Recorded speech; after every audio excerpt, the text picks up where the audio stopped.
बिस्मिल्लाहिर्रहमानिर्रहीम।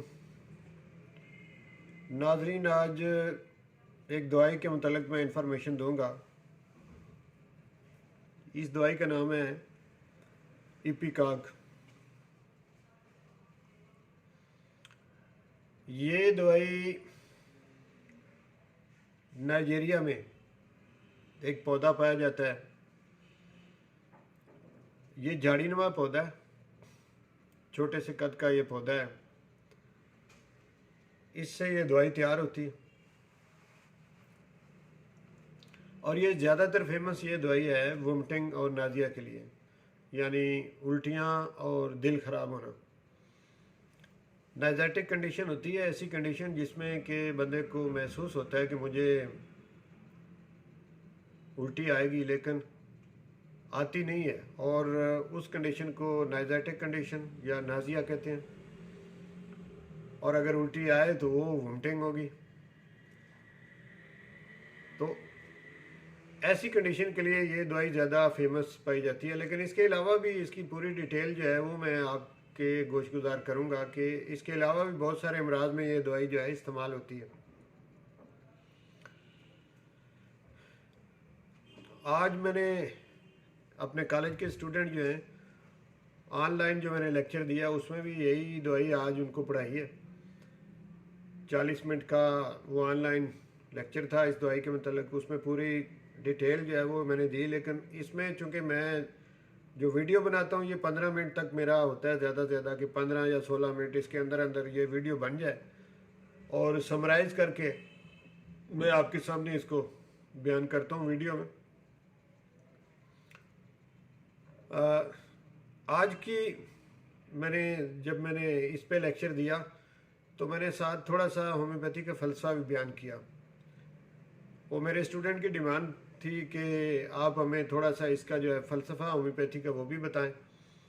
तो मैं महसूस करता हूँ कि नाजरीन तक भी ये बात पहुँचनी चाहिए कि उन्हें भी पता हो कि होम्योपैथिक तरीक़ा इलाज है क्या, किस तरह से इनकी जो होम्योपैथिक अद्वियात हैं ये कैसे बनती हैं, कैसे इनकी प्रूविंग होती है, और इन्हें कैसे पता होता है होम्योपैथिक डॉक्टर को कि ये इन अमराज के लिए ये दवाई इस्तेमाल होती है। अब जैसा कि एलोपैथिक जो भी दवाई मार्केट में आती है तो उसकी पहले जो ट्रायल होता है वो जानवरों पे होता है, कुत्तों पे, बिल्लियों पे, घोड़ों पे, या इसी तरह के और जो जानवर हैं पहले उनको वो दवाई दी जाती है। फिर उसके बाद कोई साल 6 माह जो है वो ट्रायल तो जानवरों पे चलता है, उसके बाद वो इंसानों पे इस्तेमाल होती है दवाई। लेकिन होम्योपैथिक में ऐसी नहीं है। होम्योपैथिक में जब भी कोई नई दवाई बनती है तो उसका ट्रायल जो है वो इंसानों पर ही होता है। होम्योपैथिक फ़िलासफ़ी हमें ये बताती है कि इंसान का जो मिजाज है, जानवर का जो मिजाज है वो उससे डिफरेंट है। बहुत सारे जानवर इस तरह के हैं कि जिनके सिस्टम इंसान के साथ मिलते जुलते हैं, जैसे मेंढक हो गया, जैसे चूहों का भी सिस्टम मिलता है, मंकी हो गया, और कुछ चीज़ें जो हैं वो घोड़ों की भी। तो इस तरह ऐसे ही उन्होंने जानवर सेलेक्ट किए हैं कि जिनका कोई ना कोई सिस्टम इंसान के साथ मैच करता है, तो उनके ऊपर वो दवाइयाँ एलोपैथिक वाले जो हैं उनका ट्रायल करते हैं, और फिर बाद में अगर उनकी कोई बीमारी जो उस दवाई से ठीक होती है फिर उसी तरह से ये समझ लिया जाता है कि अब इसे इंसानों को दिया जाए तो उनका भी ये सिस्टम ठीक होगा। यानी अगर मैदे का कोई मसला था, जानवरों का मैदा ठीक हुआ तो वो समझ लेंगे कि इंसान का भी ठीक हो जाएगा इससे। यहाँ भी होम्योपैथी का थोड़ा इख्तलाफ ये है कि जानवर और इंसान जो हैं अगर बहुत ज़्यादा सिमिलैरिटी भी हो सिस्टम में, तो लेकिन जो जहन है यहाँ आके तो किसी तरह की कोई सिमिलैरिटी नहीं रहती बाकी। तो चूँकि होम्योपैथी जो है जहाँ पे ये फिज़िकल सिम्टम को लेती है, यहाँ इससे ज़्यादा अहमियत देती है मेंटल सिम्टम को, इससे ज़्यादा ये अहमियत देती है इमोशनल सिम्टम को। जबकि एलोपैथिक में भी जो इमोशन है उनको इतना ज़्यादा अहमियत नहीं दी जाती, लेकिन होम्योपैथी में सबसे ज़्यादा इमोशनल सिम्टम जो है इनको लिया जाता है। अब इमोशन में क्या आता है, जैसे फियर है, जैसे सैडनेस है, जैसे हैप्पीनेस है, एंग्री होना, तो ये सारे इमोशन होते हैं। दुश्मनी किसी से करना ये भी इमोशन है, लव करना ये भी इमोशन है, और ये सारी चीज़ें जो हैं ये होम्योपैथी की नज़र में तो ये बहुत बड़ी बीमारियां होती हैं कि अगर ये हद से बढ़ जाएं तो फिर इंसान बीमार होता है। हद से बढ़ जाए अगर लव तो फिर भी वो बीमार है, हद से अगर बढ़ जाए दुश्मनी तो फिर भी वो बीमार है, और हद से बढ़ जाए अगर गुस्सा तो फिर भी बीमार है, और अगर फियर जो है वो हद से बढ़ जाए तो वो इंसान सबसे ज़्यादा बीमार है। क्योंकि जितने भी इमोशन हैं सब में जो बड़ा इमोशन जिसे कंसिडर किया जाता है वो फियर है। फियर चूँकि हर शख्स जो है दुनिया का कुछ ना कुछ मिकदार इसकी जो है ये पाई जाती है हर शख्स में। जो बड़ा भी मजबूत हिसाब का मालिक है उसमें भी फियर होता है, लेकिन जब फियर हद से बढ़ जाए तो फिर बंदा बीमार होता है। तो इन चीज़ों को होम्योपैथी में तो मद्देनजर रखा जाता है। लिहाजा अब जब होम्योपैथिक अद्वियात जो नई दवाई मार्केट में आती है, जो उसकी प्रूविंग होती है वो इंसानों पे होती है, और तरीक़ेकार इसका ये है कि जिस चीज़ से दवाई बनती है,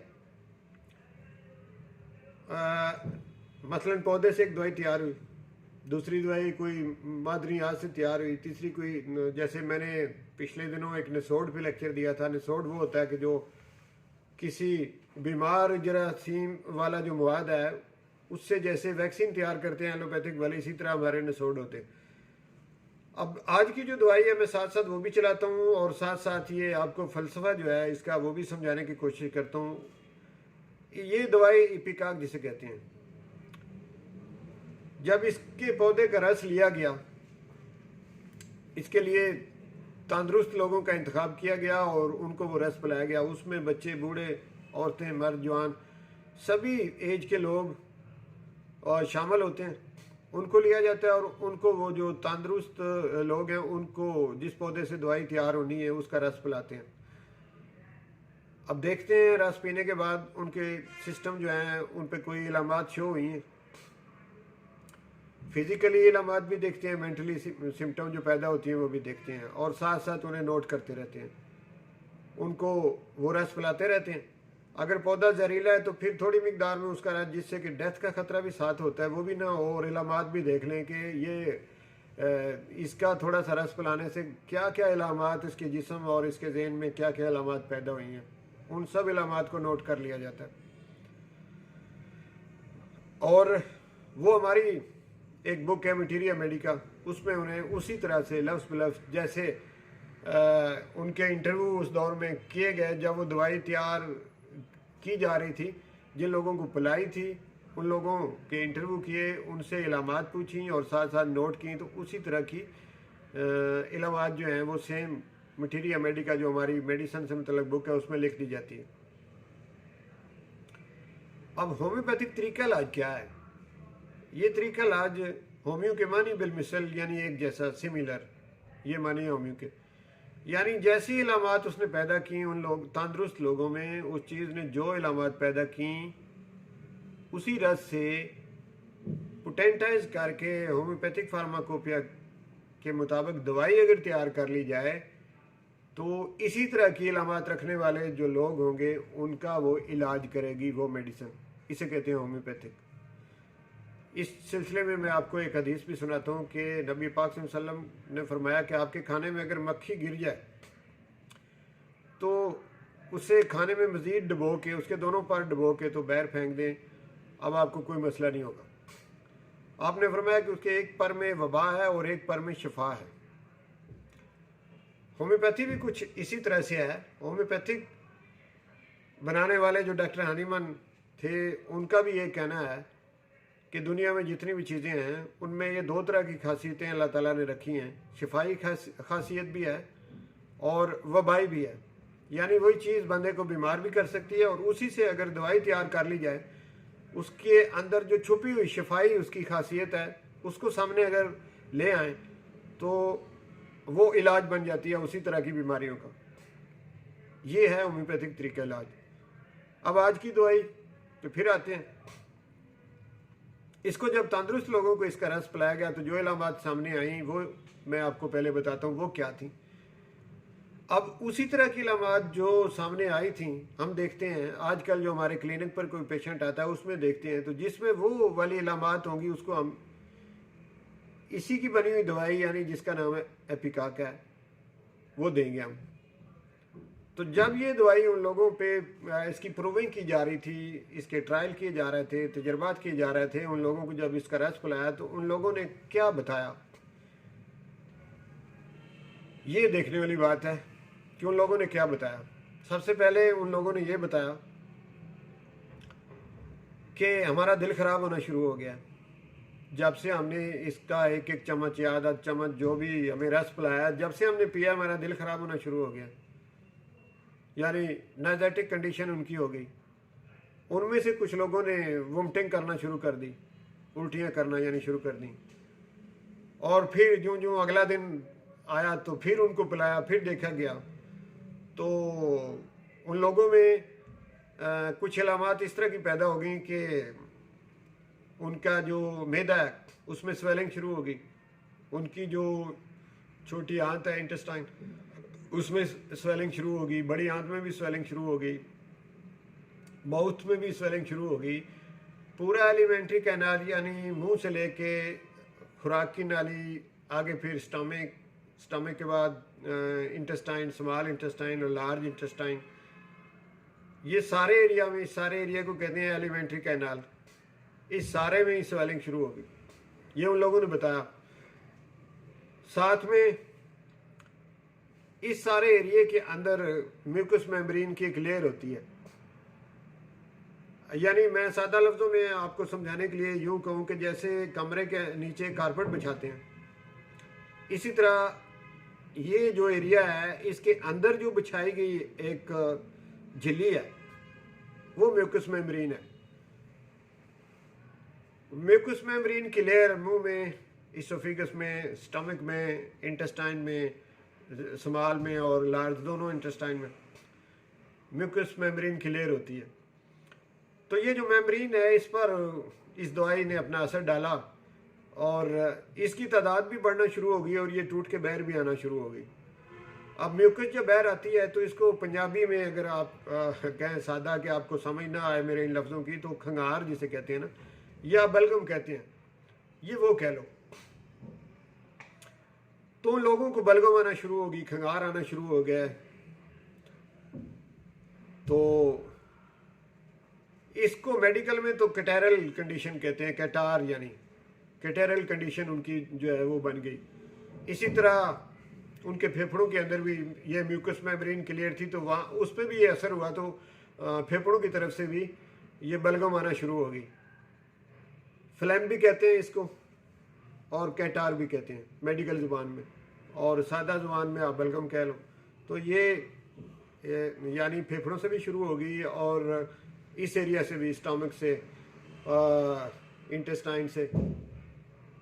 गैस्ट्रोएंटराइटिस मेडिकल ज़ुबान में प्योर लफ्ज़ जो है इस बीमारी का है गैस्ट्रोएंटराइटिस, यानी गैस्ट्रो कहते हैं मैदे को और एंटराइटिस इंटेस्टाइन के लिए। तो ये सारा एरिया अगर स्वेलअप हो जाए तो इसको कहते हैं गैस्ट्रोएंटराइटिस। ये उनको ये मसला बन गया। अच्छा, इधर अगर आमतौर पे देखें कि गैस्ट्रोएंटराइटिस कैसे होता है, यानी ये तो कोई 100 साल पहले जब दवाई ये बनी थी, ये तो उस वक्त का है ना। अगर हम आम जिंदगी में देखते हैं तो गैस्ट्रोएंटराइटिस कोई ले लेते हैं आपको समझाने के लिए, ये देखते हैं कैसे होता है। इसकी 3-4 वजूहत हैं गैस्ट्रोएंटराइटिस। या तो आपने जो खुराक खाई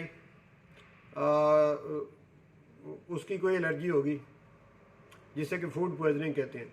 कोई ऐसा खाना जो आपको सूट नहीं किया, फूड पॉइजनिंग होगी, तो आपको गैस्ट्रोएंटराइटिस का मसला जो है वो हो गया। बैक्टीरियल इन्फेक्शन भी है, आपकी खुराक में बैक्टीरिया अंदर चले गया जिसकी वजह से आपको गैस्ट्रोएंटराइटिस हो गया। और सम टाइम जो है वायरल इन्फेक्शन भी हो जाती है।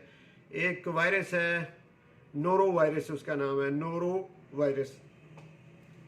ये नोरो वायरस जो है इसकी वजह से भी गैस्ट्रोएंटराइटिस हो जाता है। और ये नोरो वायरस जो है ये खाने की किसी चीज़ के ज़रिए से अंदर चला जाता है।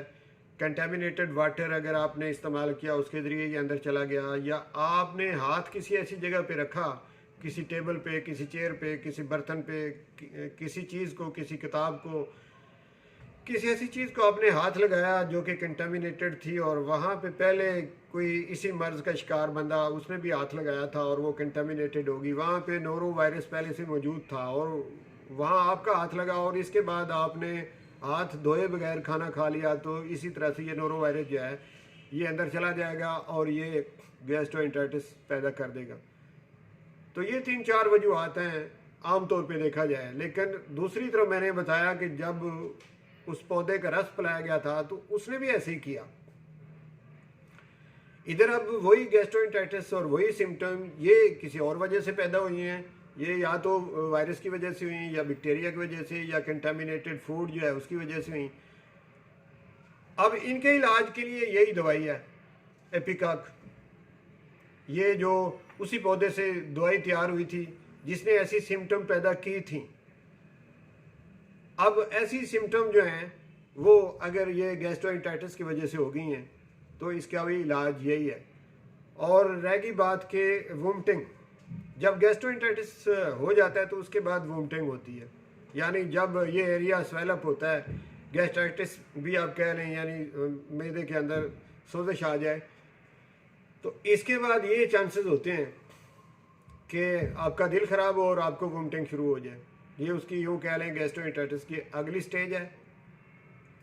तो जब पेशेंट आपके पास इस स्टेज में आता है कि उसको वोमिटिंग हो रही है, उसका दिल ख़राब हो रहा है, तो आपने यही दवाई देनी है जिसका नाम है एपिकाक। और ये दरअसल क्या है, ये वोमिटिंग जो है ये रिफ्लेक्स एक्शन है एक किस्म का। और ये जो हमारे नर्व हैं, नर्व के जो फाइबर हैं, नर्व फाइबर, उसकी वजह से स्टमक में और ये इंटेस्टाइन में ये स्टिमुलेशन होती है और इससे आगे फिर वो रिफ्लेक्स एक्शन होता है, मूवमेंट बढ़ जाती हैं, यानी जो आपके मसल्स की मूवमेंट हैं वो पहले से तेज़ हो जाती हैं। तो इस तरह उनकी तेज़ी की वजह से वोमिट होती है, वोमिटिंग की कंडीशन जो है वो शुरू हो जाती है। और ब्रेन के अंदर एक वोमिटिंग सेंटर होता है, दिमाग के अंदर उल्टियों का एक सेंटर है जिसे वोमिटिंग सेंटर कहते हैं, और वो हमारे ब्रेन का एक हिस्सा है, मेडुला ऑब्लोंगेटा पूरा नाम है उसका। वहाँ पे वो सेंटर होता है और वहाँ से इम्पल्सेस चलती हैं और ये स्टमक तक, इंटेस्टाइन तक आती हैं और उससे भी ये मसला हो जाता है। किसी तरह से वोमिटिंग सेंटर जो है, जो कि मेडुला के अंदर पाया जाता है, मेडुला के अंदर दो तरह के हैं सेंटर, एक तो खाली वोमिटिंग सेंटर एक को कह लें, और दूसरा जो है उसको आप CTZ कहते हैं, CTZ एरिया है। तो वो जो CTZ है वो chemo receptor trigger zone, chemo receptor trigger zone है, वो उसको CTZ कहते हैं। ये केमो रिसेप्टर जो है, ये जैसे अपने नाम से केमो यानी केमिकल से, तो जितने केमिकल हमारे ब्लड में होते हैं, यानी वो कोई बंदा पहले तो कुछ चीज़ ऐसी खा लेता है, फिर वो बाद में ब्लड का हिस्सा बनती है, और ब्लड सर्कुलेशन जब उस एरिया तक जाती है तो वो इरिटेशन वहाँ पे पैदा होती है केमो रिसेप्टर में, और उससे भी ये उल्टियाँ शुरू हो जाती हैं, यानी CTZ एरिया जो है।